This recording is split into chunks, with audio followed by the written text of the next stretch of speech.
EA Sports College Football. Selling out, hitting a wall, or peaking? The honeymoon period for EA Sports College Football is over, but you're not required to read that sentence in a negative way. The game's return 2 years ago after a decade out of production was legitimately a life-changing moment. I bought a game console for the first time in more than a decade, and I wasn't alone. College Football 25 became the highest-selling sports video game ever, in total dollars, as a generation of gamers came back. Get ready for a fitness upgrade. Featuring cutting-edge technology and high-precision sensors and tracking on the free VSync app, the eTech City Smart Fitness Scale is your platform for success. The scale provides 13 essential biometrics, complete with helpful data graphs on the VSync app, all viewable on your personal profile. The scale handles all kinds of shapes and sizes and is safe for the whole family to use, at home or on the go. Ready to order? Scan the QR code now or visit grabdeal.us/9. We were willing to overlook early bugs and flaws because we were just grateful. Advertisement College Football 27, which came out in mid-July, is a very good video game, from the new gameplay to the addition of name, image, and likeness spending. The franchise's benefit of the doubt has expired by year 3. Now the question becomes, is an expensive upgrade worth it? As is the case with any annual title, the newness wears off, and minor issues can get blown up into something more, which is why many of the very fun details in this game were overshadowed by one big controversy. In a change that was not revealed until the game's official release, CFB 27 added microtransactions in Dynasty mode, in which you control a coach over multiple seasons, and Road to Glory mode, in which you control a single player over his college career, forcing users to pay to increase the speed of their coach or player's progression in ability. Gone was the option to simply toggle the progression speed faster. This wasn't a barrier for new features. This made old features cost something and made the game more of a grind for those who did not want to pay extra. Microtransactions were already part of the game's Ultimate Team mode, but that approach matched UT in other games. The backlash was swift.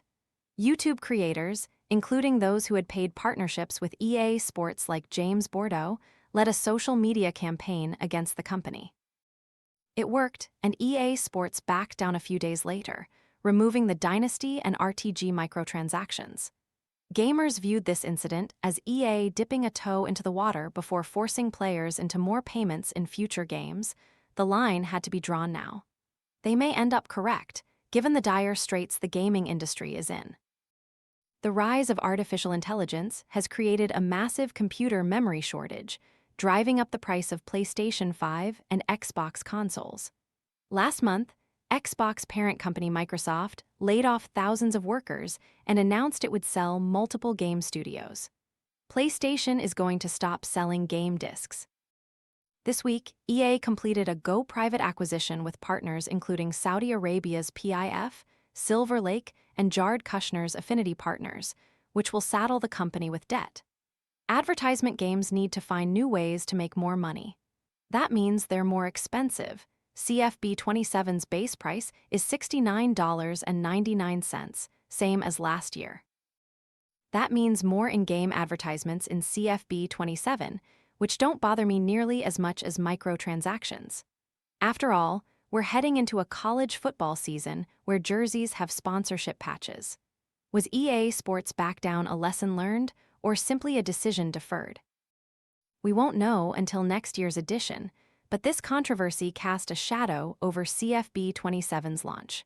So, with those microtransactions out thanks to community backlash, is the rest of CFB 27 a worthy upgrade now? I've included my grades from reviews of previous editions to provide a frame for the ways in which the game has and hasn't improved in the last 2 years. Presentation, the visualization has always been the game's strong point. There's not much new, but it remains solid. Mascots, traditions, stadiums, and other unique college features look great. Gameplay looks a bit crisper, and interceptions are smoother. The Heisman Trophy ceremony is back in the game, too.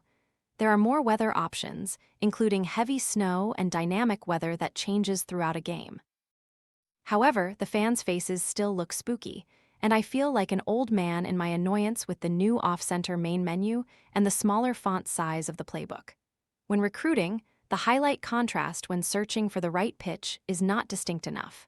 The first down line seems a bit too thin. These feel like changes for the sake of change, though they're ultimately minor. I'll also note I have not played on PC, where the game is finally available this year. Mod players, who are able to reshape some visualization aspects outside of EA Sports Control, have added a slew of cool changes that only apply to PC. New, they just added dorm backdrops to RTG and Dynasty in the CFB 27 PC mods Loudly Fire PC guys are eating right now. Pick Twitter.com/QLBVDAX-RISCO Firecracker at Jurisco July 15, 2026 CFB 25 grade, a CFB 26 grade, a CFB 27 grade. A gameplay there's quite a lot new, mostly on defense. Pre-snap adjustments are much more stick-dependent, and I'm still working on training that muscle memory a month later, after years of a different setup. I appreciate the simple coverage adjustment presets, like no deep passes, for people who don't need to customize everything. You can now jump a snap, but I keep accidentally jumping offside, because the right trigger button to jump the snap is the same button I have to hit to see my play art. Offensively, the game added timing-based catching, but I found it too cumbersome for shorter passes and turned it off. The game clock seems to operate better, and the never-ending stream of injury timeouts late in games appears to be somewhat improved. Advertisement old problems persist, however. The company emphasized that linebackers controlled by the CPU will better adjust to a scrambling quarterback. In custom playbooks, kickoffs still default to listing onside kicks first. All punters were booting at 70 yards until a recent patch fixed the issue. I returned 7 kickoffs for touchdowns in my first week and none since. Overall, the defense can do more, and playing offense is tougher. This feels like the most difficult passing has been since the game's return. Drops seem even worse in this game, with some particularly bad wide-open ones. Running the ball feels inconsistent, but you can still pop big runs if you patiently follow blocks. It's been difficult to get into an offensive flow. Whether it's better is up to your preference. CFB 25 grade, B plus CFB 26 grade, A CFB 27 grade, A Dynasty mode. By far, the biggest changes to the game are here. The addition of Dynasty points as a stand-in for money to spend on players, recruits, coaches, and facilities dramatically changes how you manage a dynasty, mostly for the better. Even with a high-spending team, you can't land every big recruit. Recruiting hours and pipelines still matter, and nil offers are capped. I particularly like that you can spend on current players to keep them from transferring or going pro early. During the game's beta test period, I even landed a 5-star QB at North Dakota State, though I ran out of money to keep my other good players. It forces proper allocation, as in reality. Transfers make their interests known quicker, and their listed deal breakers are clearer, which are good small updates. In one dynasty, my Doak Walker award-winning running back wanted to transfer, citing playing style.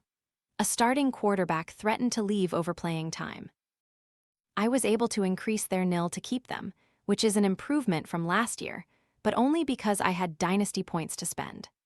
During portal season, your current roster still doesn't remove graduated players from the roster page, forcing some mental work to track what positions you still need to upgrade. Coach ability upgrades cost far more coach points than the previous game, even without the microtransaction barrier. When you manually upgrade players, certain skills like power and speed cost far more than last year.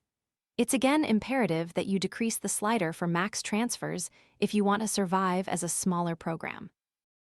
You also need to resign your coordinators during Conference Championship Week, because they won't auto-resign as they did in CFB 26.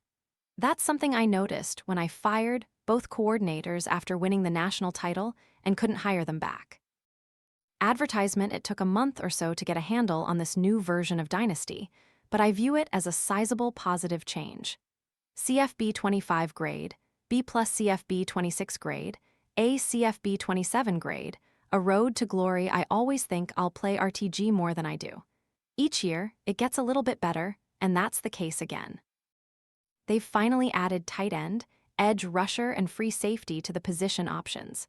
Customizing your player's rating ceiling is nice. There are more goal options in high school mode, though still not a full season. In college, there are new scenarios like quizzes, which have a short clock to minimize cheating. In my handful of weeks playing, it all just feels a bit deeper.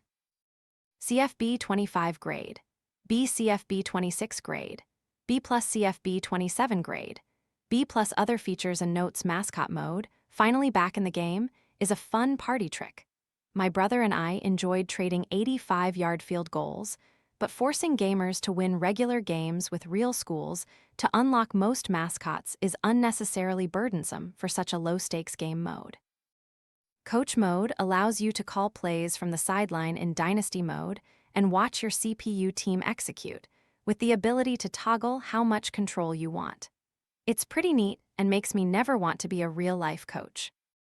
As for established modes, Road to the CFP Online mode made some quality-of-life tweaks, like allowing you to edit depth charts before games or restart a season if it's not going well.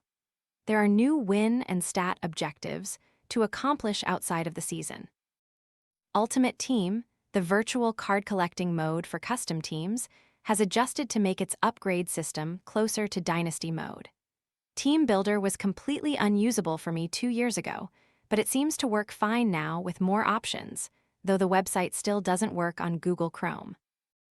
I enjoyed creating a program, jerseys, and stadium using my podcast brand. Plenty of FCS programs have been created once again to use, as well. Final grade EA developers have told me they always had a 3-year plan for the game.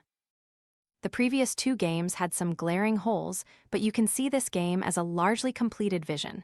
Nil, a working coaching carousel, the return of old game modes. Everything is much deeper than 2 years ago. This feels like what college football is today. Advertisement is the game worth an upgrade. If Dynasty mode is your primary form of play and you want a deeper version, I'd say yes. If Road to the CFP is your main area, an upgrade to move with other online players probably can't be avoided. If you enjoy just playing by yourself in Road to Glory or a team builder Dynasty, or you don't want to have to deal with nil and don't care about updated rosters, maybe not. My Media Friends Dynasty group planned to wait a month or 2 before we started a new league, so we could adjust to the changes. But when the 2026 season ends and we have more free time outside of work, I know this game is going to consume my off-season like it did earlier this year. The more I played CFB 26, the more I liked it. The new game is a lot of fun, though it takes time for adjustment and some old problems remain. It still feels like games of the past, in part thanks to that community backlash over microtransactions. Let's hope it stays that way in the future. CFB 25 grade, B CFB 26 grade, B plus CFB 27 grade, A.